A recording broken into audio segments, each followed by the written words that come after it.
Engage.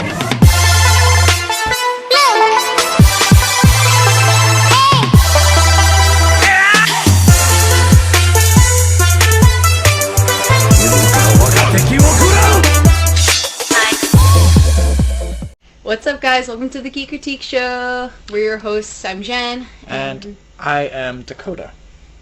Got it right this week. We don't usually.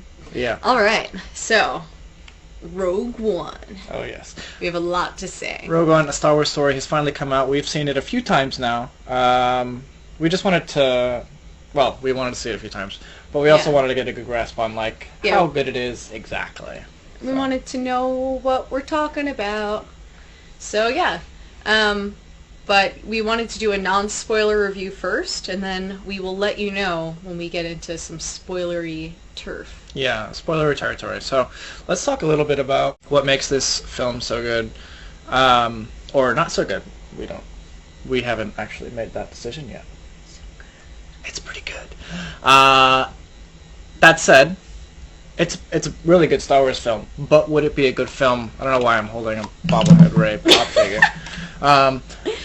Would it be a good film regardless of the fact that it's a Star Wars film? I know I read a lot of the expanded universe material, or not expanded. It's in canon, but a lot of them are only good books because of their connection with the Star Wars universe. By themselves, the story doesn't hold as well as a Star Wars film would. So, what do you think about this? Did it hold its own? I think it held its own as much as the first movie, A New Hope, held its own. I feel like people went into the theaters and saw that movie, and either they loved it or they didn't love it. Mm-hmm. I know, Dakota's parents, when they saw it when it came out, loved it. My parents didn't love it. That's why it took me a while to see the films. I didn't grow up with it. Because some people just genuinely don't understand. Do I expect that to happen with this film? Yes. Do I think it's a proper introduction to the Star Wars universe? For some people who, maybe like my brother, who hardly has seen any Star Wars films, if I forced him to come with me and watch it, he would take to it the way that he would have to A New Hope, I think. Right. Am I explaining this right? I just feel like, I'm not saying go and start by watching this film. You can if you want to. And most people watching this, obviously... Yeah, already have seen Star Wars. And probably even Rogue Ones, but... But I'm just saying, you understand it without having a Star Wars background. Totally. And I thought it was a really good film. Certain things, comments about the Force or little, references and nods, obviously would go over that person's head. But I do think it was a really compelling standalone film. Yeah. And I think even for people who haven't seen Star Wars, it's become such a part of the pop culture zeitgeist where the Force is... May the Force be with you. Everyone knows that phrase, even people who haven't seen the series. Just because, people say it. And they'll get that stuff. They kind of understand what the Force is. It's a... I don't want to say it's a visualization of faith, but it's kind of like the force of faith, literally. So, I think that's pretty cool. And going back to that comment, or what you were saying, yeah, it's a really good standalone film, and it's a good standalone Star Wars film, being the first that it is. I think they really hit it out of the park for the most part. Yeah, no, I absolutely agree. There's nothing in particular that I can think of that would have thwarted me or confused me had I not seen... You know what I mean? Besides, the little references and stuff, but, I mean, as a whole, I thought it was really good. The plot itself was really good and really cool. Easy to understand, you know who the bad guys are, who the good guys are, and what's going on. Right, they make that distinction very early on. I do think for those of us who have seen the Star Wars series, however, it does give an interesting change in view of the way that we see the Rebels. Right? Wouldn't you agree that it... Yeah, there are some gray areas and gray characters that are introduced. I think is really realistic. Not all of the actions that the rebellion, the good guys that we've known and loved for almost 40 years now, some of their actions may not have been as noble as they have been made out to seem, and this film does a good job of showing that side of the war. Yeah, absolutely. And I think that's in any war. On the bad side, you're going to have some good people that are conflicted, and on the good side, you're going to have some people that are kind of leaning towards the bad. You know what I mean? Like, that's it. That's how humans work, and I thought that was a really interesting twist. And without going into, like, what those are, and it's not like a, huge twist out of nowhere, but I'm just saying, like, as you get to know some characters better, I think it's really cool. And it does help shed light on the character arcs of these characters. They're not good and end good. They may start a little off kilter and end better. Mm-hmm. So I think that's a really good thing. What about Jenn? Did you like Jenn? I absolutely loved Jenn. I thought she was fantastic. Going into the film, Dakota and I talked about our concerns with Jenn as a character. I don't know how to phrase this so that it doesn't seem, it doesn't get misconstrued, I guess. But we didn't want her to be like another Katniss Everdeen. One issue that I have with a lot of films and books lately is they try to convey the strong female character, but they almost make her like controlled by her emotions and irrational. Like her strength, it's like their weakness is just like that. Like that's how Katniss Everdeen was to me. It's like she's really strong, will fight for what she believes in, but way too easily swayed in either direction. She would almost act like a pawn at times. You know what I mean? Like, and I read the whole series and I really liked the series. But I just, that was an issue that I had with the character because it kind of makes women to seem just like, again, like ruled by their emotions and honestly kind of stupid, which frustrates me. She was so angsty, and that was taken as strength, but it wasn't. It was a weakness most of the time. Yeah. And half the time, she being Katniss Everdeen, we're still talking about that, unfortunately. She couldn't see 2 steps ahead. That's not the case with Jenn. Yeah, Jenn is extremely rational. She's super strong as well as delicate. I just think she's a really well-rounded, believable woman. Right. I thought she was fantastic. Totally. And, that's like a little pet peeve of mine, and that's something I was going into the film concerned about. They also did a great job with Rey in The Force Awakens. Oh yeah, they get women. Yeah. So, what else can we talk about without getting into spoilers? We have the soundtrack by Michael Giacchino. Yes. So, during the first watching of the film, I wasn't too pleased with the soundtrack. I thought to myself, like, it just didn't, it's not John Williams. So. Yeah, it's not John Williams. Once you let that sink in, it becomes better to take. But then, like, we listened to it on its own when it was released, and then we saw it the second time, and it was better the second time. We were understanding the cues better. Yeah. And I think the big difference between this film's soundtrack and the rest of the Star Wars soundtracks, besides the fact that it's a different composer, is that this is meant to be a war theme. And that's why the main theme in the movie is, I think they're calling it the Hope theme on the soundtrack because of the Hope Suite or whatever. And the film is about hope, and that's a theme that goes from beginning all the way to the end of the film and leads into A New Hope, which is pretty cool. Yeah, no, it was that was done it well, and again, like as we had talked about it, and then seeing it the second time, I understood. Mm-hmm. I'm like, okay, I get where they're coming from. Right. I had the wrong expectations. Yeah, and it's not. It isn't the same as a John Williams score. I don't think it was as strong of a score. I don't think it was nearly strong of a score as The Force Awakens was. I came out of the theater humming Rey's theme or Kylo Ren. He has 2 themes. I didn't notice any individual character themes like I would have in another film. Yeah, that's true, actually. I don't remember if Jenn had one or not. I don't know if that's done purposefully or what, but there were certain things that didn't play out like a John Williams score would have. That said, in the first time we saw it, the only times we really noticed the soundtrack was when he would reference a John Williams theme, and that's something I want to touch upon. He only referenced themes. He didn't actually play any of John Williams' songs through. Yeah. Which was fine. That's fine. I'm okay with that. I like it. There's one part of the film where I feel it didn't work at all.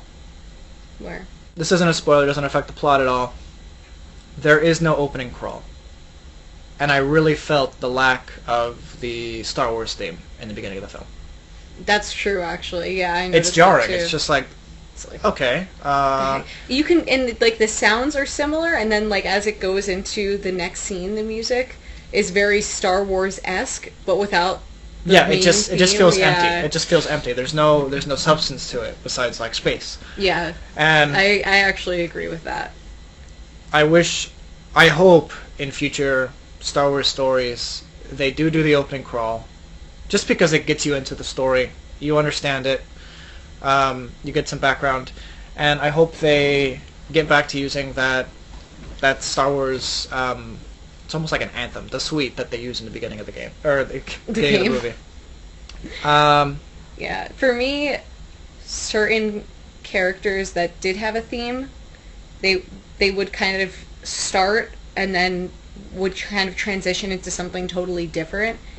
And when the first time she's talking about like established themes, like established the Imperial themes, March like that we already know. Yeah, and that was quite frustrating because with John Williams, like we've learned a lot about his scores on Rebel Force Radio, the Oxygen. The Star Wars Oxygen. It's a side podcast attached to Rebel Force Radio. If you haven't listened to it, it's all about John Williams music, and it's breaking it down. It's amazing. Fantastic. And just to see like the love that John Williams puts into it, and also too like the repetition. Like if he doesn't fully finish a theme, he will like later in the same film like swoop back to it. So you always kind of get the satisfaction of hearing the full melody. Yeah. Whereas in this, the fact that they were starting them and then abruptly stopping it was almost like just being teased. It's like just like because I'm singing it in my head already, and then it just halts, and it's kind of just like, okay, like it just again, it's a jarring experience a little bit because you're so used to one thing, and it's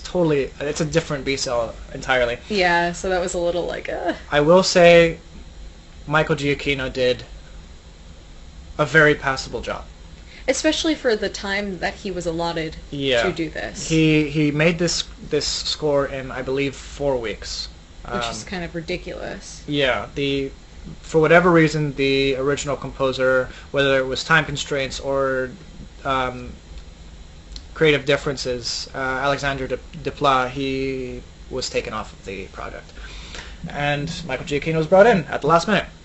But anyway, score's okay. Score, I like it. I'll listen to it, and I think it's too early to give it. It's a great score or it's a middling score or whatever. But I like it. Yeah, it's passable. Yeah, especially upon the second watch. I think it was just, like I said, just kind of frustrating. But then once you expect that that's going to happen, you're like, oh, okay, I'll roll with this. Yeah. So, Star Wars Catalyst, which was the prequel book to the movie Rogue One, came out a few weeks back. I read it. I enjoyed it. It wasn't the best of the new canon, but I really enjoyed it. Did it inform the film? Like, what was my viewing experience any better for reading the book?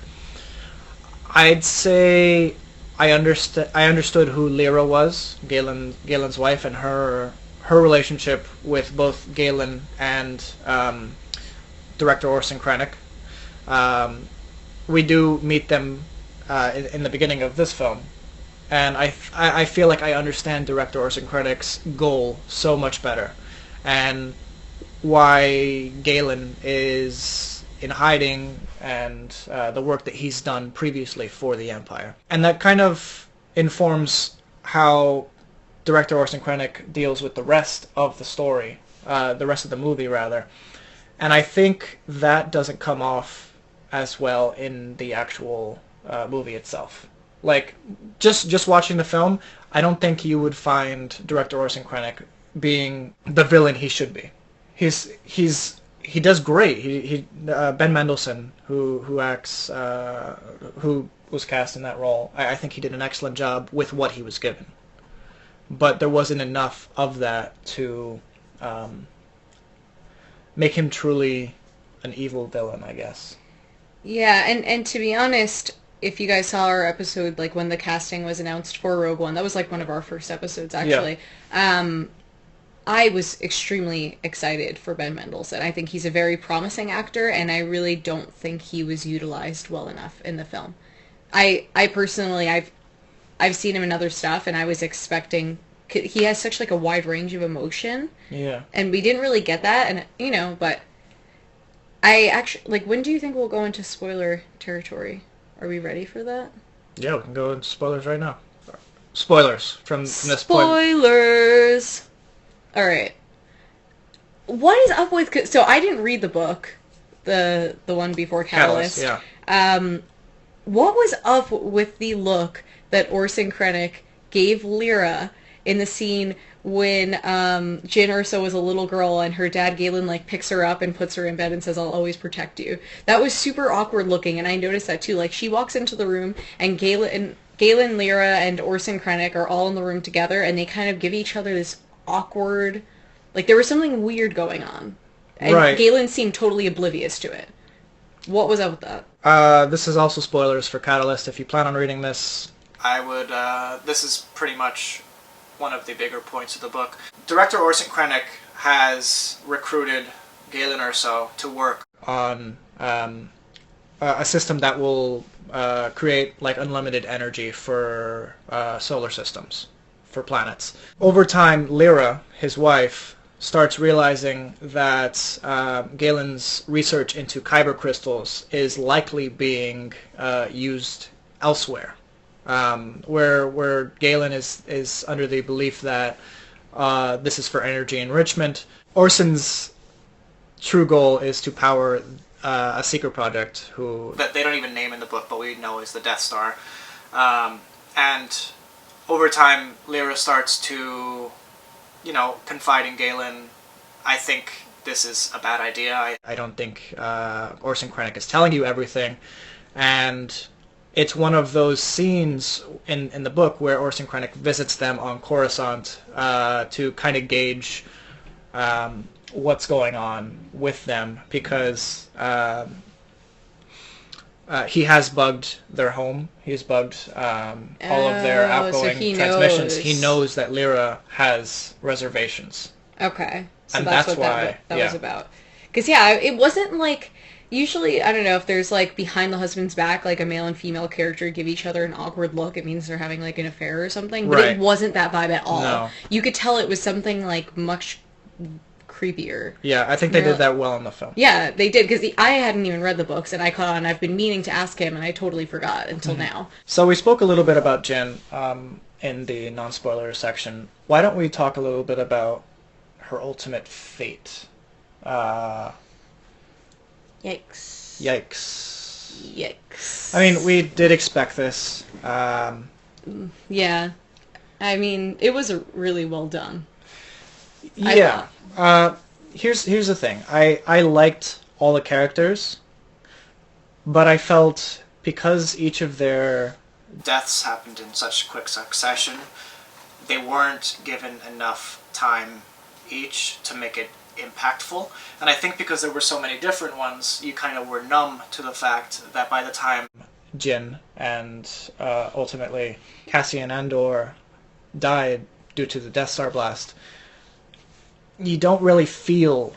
Really? Because I was, like, choked up. I didn't feel like I thought that was really well done. Like, for me, it wasn't so much about their relationship as much as when Cassian says to Jyn, "Your father would have been proud of you." I was like, "Oh, I love that. Heartstrings." I love that. And again, that's something that, like, because I have a strong grasp on who Galen Erso is, and because of Catalyst, I feel that way. I don't think it was the film that necessarily cemented that in me.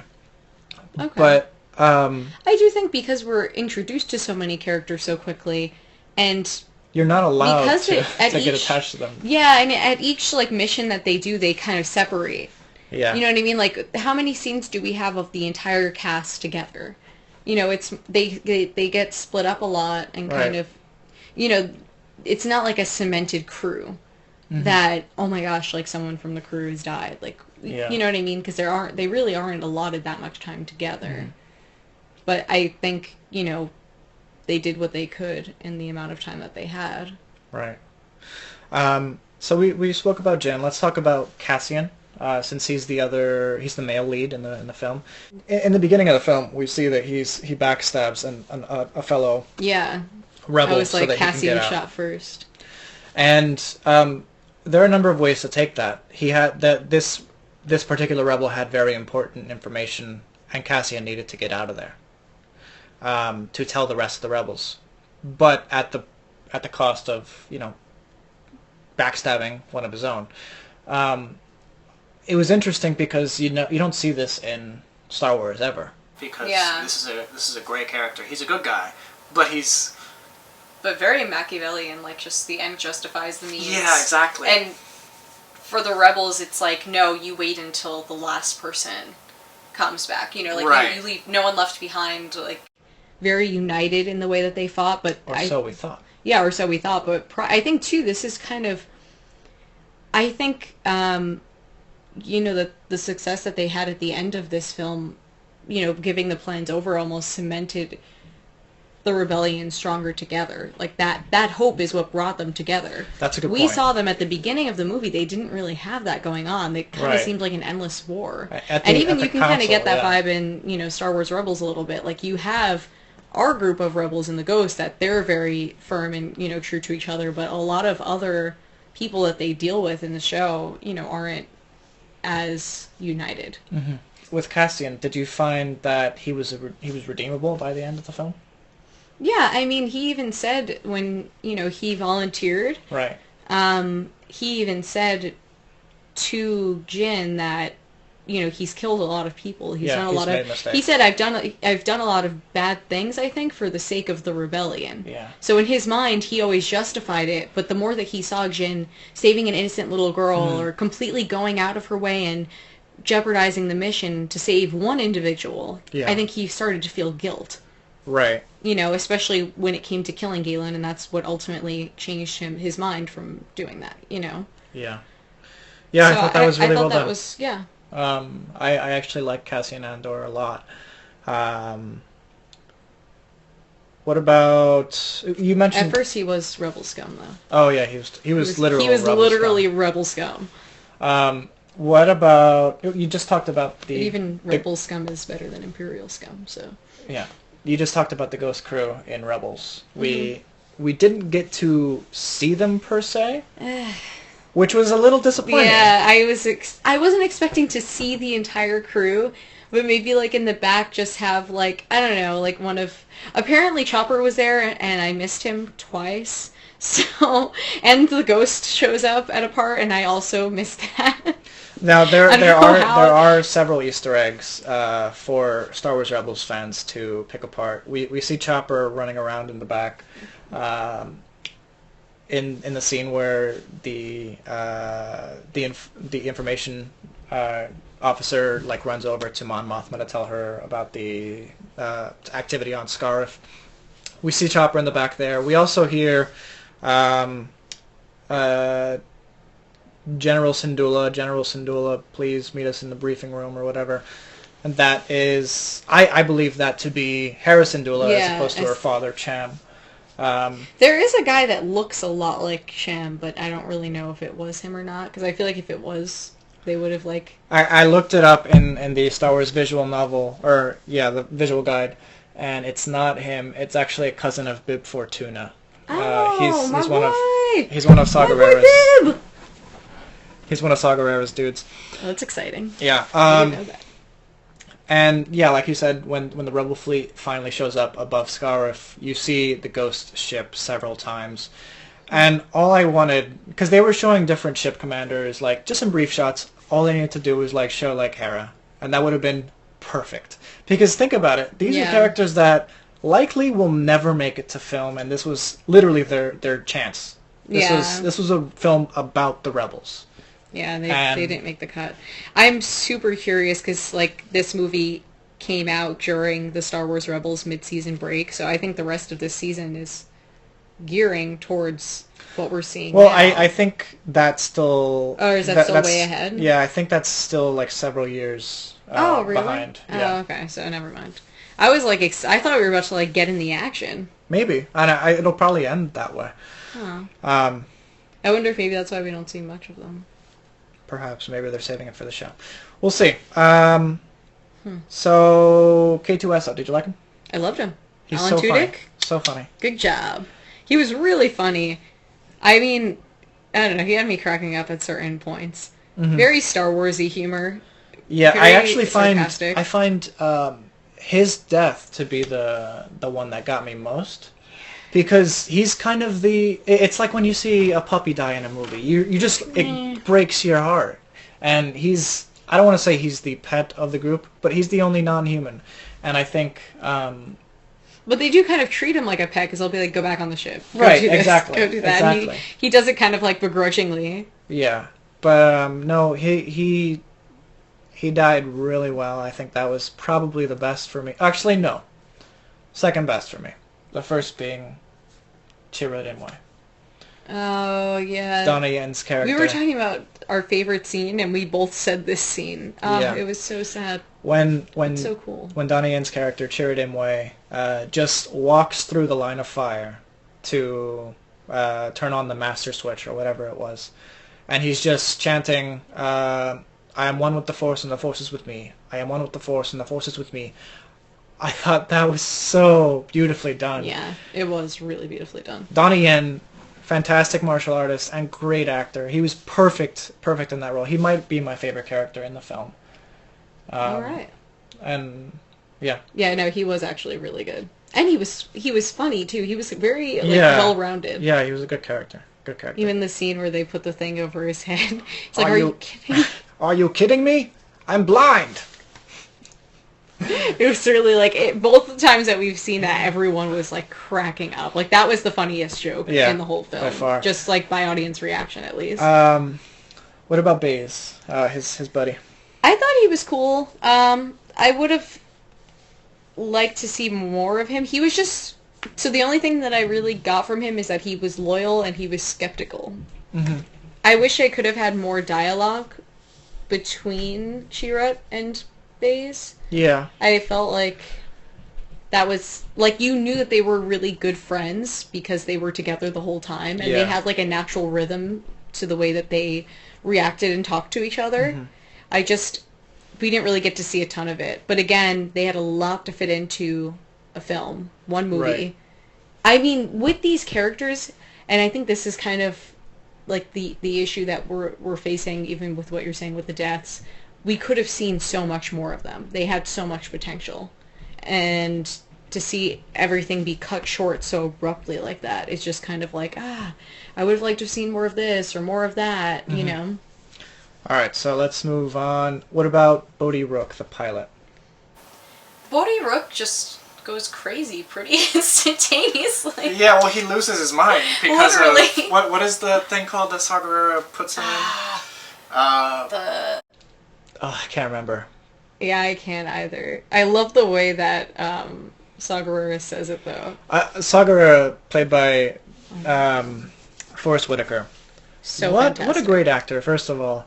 I liked his character a lot, actually. I wish we had seen more, but I think he had a good end. Yeah, he did. Because this is a character who is so obsessed with everyone betraying him that he just couldn't go any further. He's already, like, mostly machine at that point. Yeah. And the scene where Jin comes and he's like, are you here to kill me? Wow. That was... Again, Star Wars, if you need an actor, he's just begging now. I'm not begging. No, I'm good. I'm good here on the couch. Or as Darth Vader said, you didn't come here to grovel. Speak about a great great character. Holy crap, people. Darth Vader. Oh my gosh, when you thought he couldn't get cooler. Maybe... Bam. Man, I think that...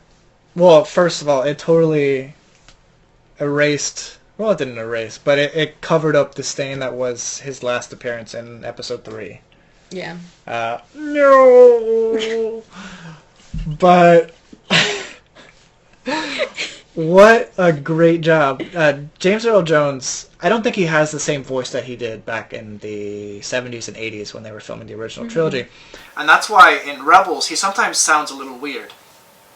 The sound designers in this obviously found the right intonation to put him at because he sounded just like Vader did in Episode 4. Yeah. So perfect. Everything that he did. Well, first, he has a castle. Yeah, and I said to Dakota, we were watching that, I leaned over and I was like, that's an interesting location for him. Yeah, because it's on Mustafar, the planet that he got all his, or 3 of his limbs chopped off. Yeah, like, geez, man, aren't you morbid? Like, go somewhere else. His castle... Like, I don't know how he doesn't like sand, but this dude likes lava, like... I don't know. And it's a rejuvenation chamber that we find him in, first off, in the back of the tank. Oh my gosh, that was really cool. Yeah. I really like the aesthetic of that. Yeah. But his castle, according to the visual guide, is called the Dark Monolith, which is such a great name. It's so Star Wars. It is. One of the best scenes in the film is at the end of the ship when they're on the Tantive 4. And it's just black, and then you see his lightsaber just light up, and he just starts... He just wrecks crap. He just wrecks it. Oh.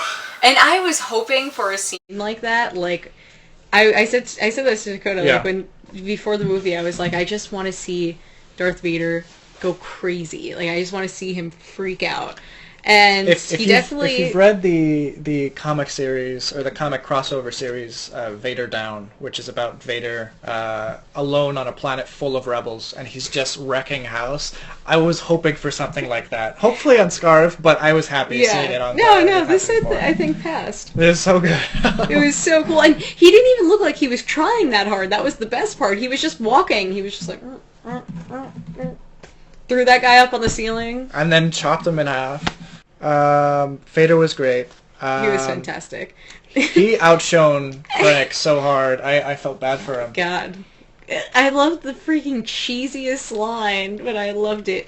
Do not choke on your aspirations. And he's going like... I wonder how often he does that to people, like anything that they said. Like just starts... Like, if he doesn't like something that they do not choke on your pettiness. Do not choke on your greed. But it's funny because... Right after that, when he releases Krennic actually smiles on the floor. Yeah. Like, did you notice that? Yeah. Like, he's kind of just like, I just got choked out by Darth Vader. Yes! He does one of those moments. Well, I think, too, for him, it was the fact that Darth Vader kept him alive. That was his way of agreeing with what Orson was saying. Because, when he starts choking him, you're like, oh, crap, he blew it. Mm-hmm. He blew it. And then he gets released to the ground and he smiles like, oh, yeah, I am going to get the power that I wanted. Which is all Orson seemed to have wanted. Yes. Alright, so there are 2 returning characters in the film that we need to talk about. Oof. Tarkin. Grand Moff Tarkin. He was one of the first rumors of Rogue One. Yeah. That they were going to do a fully CGI version of him. Mm-hmm. And I think they did a good job. I don't think it was perfect, but I think with the technology at hand, it was passable. And I think if most people didn't realize it was CG, they'd be surprised. Yeah. I kind of wish I had gone into the movie not knowing that there was going to be any CG characters. I had heard about both of them. So that kind of... You already go in, with a certain image in your mind. Yeah. I went in thinking, that's going to be crap. Like, wow, they can't do that. Like, I'm not like... I don't know much about this stuff, but to recreate a character entirely with a computer to me was like they literally can't do that. So Tarkin, I was totally blown away. Actually, I was completely shocked. Mm-hmm. Do I think that making completely CG characters is not the best idea because it'll be difficult for it to stand or hold its own through the test of time. I think in a few years we will look back at that and say, maybe they should have waited a few years for that. And yeah, I just feel like this is still like technology new technology we're learning so much about. Yeah. Star Wars has made this mistake in the past. Right. But at the same time, the way that they're able to tie it in, they couldn't do that with another actor, and that's really cool. Yeah. Like, say if they had someone else standing in, we would have known that that wasn't Tarkin, or, Yeah, you know it's what true. I mean? It's true. They had an actor in episode 3, I believe, playing Tarkin, and it looked really weird because he had like prosthetics on and stuff. Yeah, so it's like, what were our alternatives? But why not make like a person with prosthetics and then edit that? Yeah, I don't know how they did it ultimately. Yeah. But for what it was, I think they did a really good job, and they really recreated his mannerisms, his voice, and yeah, I think even more jarring than Tarkin was for me. I thought Leia kind of freaked me out a little bit.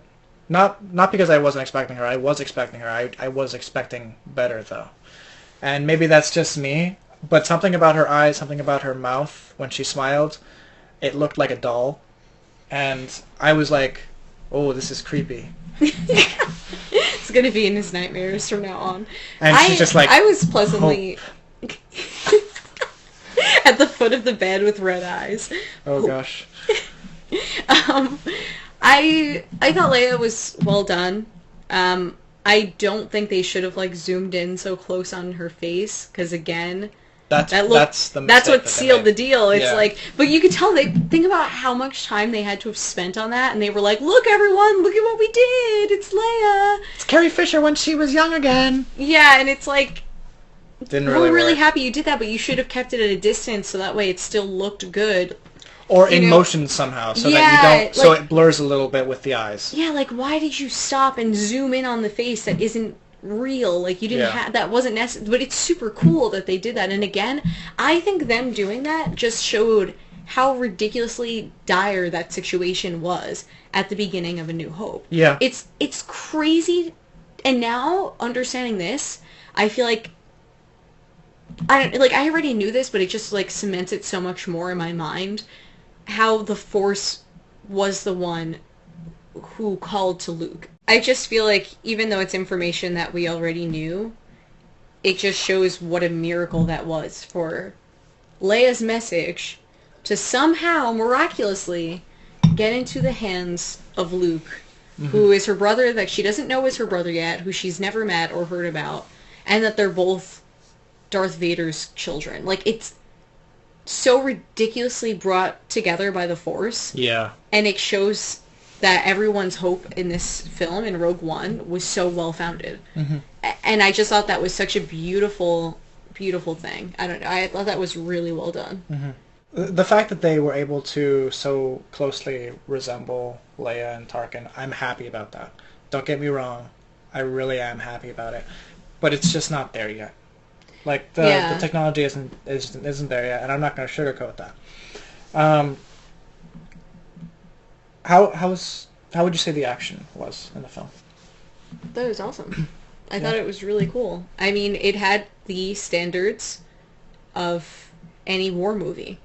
Yeah. And that's why I'm saying, like, as a standalone film, it holds up, because it's not like they relied so heavily on the fact that, oh, this is Star Wars. No, it's a war movie. It's really cool. Mm-hmm. You know what I mean? Even the dogfight in space, I thought that was really cool. With the X-Wings, and probably one of my favorite scenes is when they use the Hammerhead ship. Oh. And that was sick. They push the Star Destroyer into the other Star Destroyer, and they just rip each other to shreds.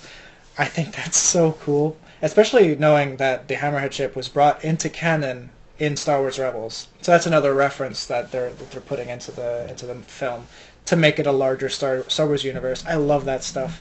Yeah. And you have to assume they made this ship for Rogue One, and Dave Filoni, the creator of Rebels, was just like, we could cement that into canon beforehand, so it's not just a random ship in the movie. I think that's cool too. Man, there's so much to talk about. Yeah, and I feel like we're going to be talking about this for ages. Mm-hmm. Absolutely. How do you think it compared to The Force Awakens? That's a good question. Leaving the theater versus leaving the theater last December. What do you think your thoughts are? Personally, I don't think you can compare those two just because The Force Awakens was years of anticipation, whereas Rogue One was basically after The Force Awakens. We're like, oh, we have something else coming. Thank God, I would have died if we didn't. Mm-hmm. You know what I mean? So I think the feeling leaving, like, even the opening crawl at the beginning of The Force Awakens, you're like, you know, almost in tears, you're so happy. Whereas with Rogue One, it wasn't the same amount, but I think just the feeling of going to see a new Star Wars movie is still so new to me and so fresh that I was thrilled. Yeah, I agree. However, I think too, to compare it when The Force Awakens is progressional, we're getting new information that we didn't, you know what I mean? Like, this is a whole new plot that we didn't know about, whereas Rogue One was just reaffirming and cementing what we already knew. So I think that's just kind of difficult to compare because this was more of like a background story. You know what I mean? I agree. This is a standalone story that we kind of know the story too. Like, we know roughly what happens. Like, we had a general idea, and this kind of showed us exactly what happened with that general idea of them getting the plans to the Death Star and how imperative those plans were to bring to Obi-Wan and then bring to Mon Mothma and all that. Mm-hmm. Force Awakens was new territory. You left the theaters with more questions than answers. Yeah, exactly. And this was like your questions that you thought in passing, you know, answered. Yeah, I will say this was probably a more satisfying film for Star Wars fans because it was a one-shot story. It gave that's true. Yeah, it gave you everything you needed. You're not left with, what about this, and who are her parents, and what is this, and what is that? Yeah. Whereas with The Force Awakens, everyone's still wondering these questions, and they're going to be wondering until Episode 8 or maybe even Episode 9. Yeah. So, but I think that's just the best feeling ever. This is like, you know, after A New Hope, right, when everybody, like, when that first came out, I think you were telling me about this, where everybody, like, started putting together after the movie was released, like, oh, wait, Darth Vader might still be alive, and then they had those pins that, you know, Darth Vader's alive. Mm-hmm. I love being in the, like, I used to hear stories about, like, that time period, and I was like, that's so cool, I wish I was there. And now I'm like, I'm in it, baby, I'm in it. Like, that's awesome. So to me, like, even though, yeah, it's not, like, satisfying, I love having the questions because it just gives me the opportunity to, you know, guess and try to figure out what they're doing next and have theories. Whereas with Rogue One, you don't really have that opportunity. It's just kind of like, okay, that's awesome. Like, dots connected, you know? I think that's our review. That's it. Yeah. That's all, folks. We just spent, like, 5 seconds trying to figure out, like, do we have anything else to talk about? Just sitting there staring at each other like, what else do we have to say? Did we mention everything? But you know what? If you guys have questions for us, if you have comments, yeah, we would love to do a follow-up to this. It's like we get to continue our discussion with you guys. Yeah, please. So please do it. Give us your questions. Comments, concerns. And I don't want a deluge of people saying, Force Awakens is the dumbest movie I've ever made. Oh, J.J. Abrams sucks. Why are you doing that guy's voice? What guy? You're doing that guy who does the Star Wars reviews. And he, like, makes Star Wars. Mr. Plinkett. He totally just did that guy's voice, right? Maybe. I was just being an annoying fanboy. Anyway, I don't want any of those comments. I probably won't delete them because I'm not that kind of person. But don't send them my way. Just talk. Let's talk about. We like Force Awakens. Let's talk about Rogue One. If you Ones. don't, then Rogue One. I'm sorry. Yeah. Sucks to suck. Anyway, thank you so much for watching, guys. If you liked the video, subscribe, like, share, comment, do it all. Yeah. Patreon. Yeah. Yeah, if you'd like to help support our channel, you can always visit Patreon and donate $1 or so. And thank you, guys. Yeah, this was fun. Bye. Bye.